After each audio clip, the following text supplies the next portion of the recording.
Hello, welcome to Jesse Grows Things. I'm Jesse, and this is a thing that I've grown. This is a chocolate habanero.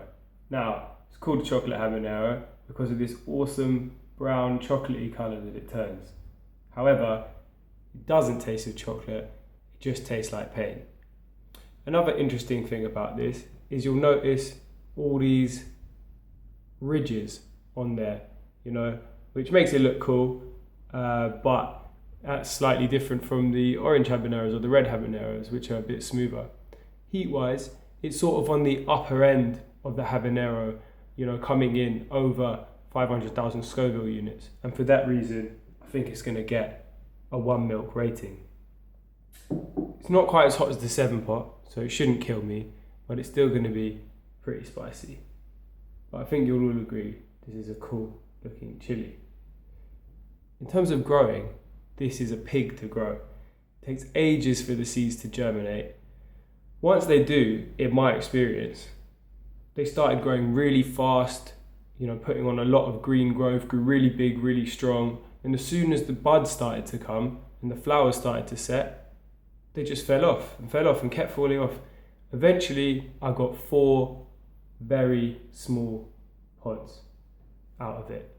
So I'm a bit disappointed, but they're notoriously slow growers, and so I'm going to try overwintering it this winter, cut it down, bring it in, and hopefully next spring I'll get a bigger yield. Now, in terms of flavour, again, it should have a really fruity flavour like the orange habanero and also like the 7 pot, but I've been told that it's got a bit more of a passion fruit flavour and almost a smoky flavour, so a bit more of a deep, complex flavour. So that should be really interesting. So I'm looking forward to testing that out. So here goes for the taste test. What? That's nuts. Okay, that's really spicy. That is delicious. That is a really, really kind of deep, fruity flavour. The other ones, the orange, the red habaneros, they have a kind of bright nectarine sort of flavour. But this one is a bit more intense, a bit deeper, maybe even a bit smoky. However, the heat's already kicking in and it's really starting to hurt. But because this is such a small pod, I'm gonna eat 2 of them. So, cheers.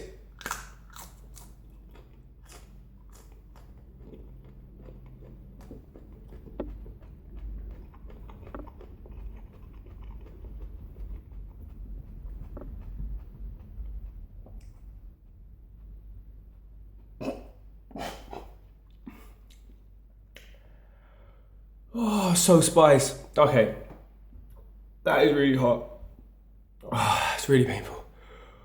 That's not as bad as the 7 pot, but it's really building. Mainly at the back, kind of up here with the roof. But it's really intense and it's just getting hotter and hotter. I think, God, hopefully I won't need 2 milks, but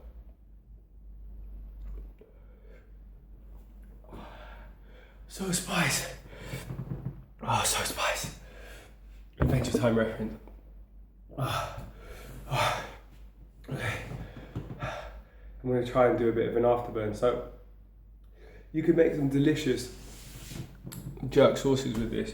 You wouldn't even need that many to get the spice you need. That flavour is insane. That flavour is intense. I really want to grow more of these. Like, that's really dark, fruity flavour. Sort of like, yeah, definitely passion fruit mixed with some nectarine, maybe even a bit of plum in there. But that hurts a lot. I think it's to be also a really good sauce chili. It's just such an interesting flavour. I think I can handle it. I'm not going to have any milk. See, if those were bigger pods, I think I'd be in trouble. Okay. My eyes are watering a little bit. My Tongue's on fire now. Oh, it's actually moving to my tongue. Oh. Okay, I can do this. I'm just gonna give it a couple more minutes and shut the camera off. But I think I'm not gonna need the milk. I think I'm gonna be able to do it without the milk. I would say this would make an incredible fresh salsa as well, actually. Really painful one to go on chicken or fish, but it would just really spice up any meal. Oh, so nice. That's actually a really interesting chili. Maybe creeping into one of my favorites. Might have even overtaken the 7 pot, because this is actually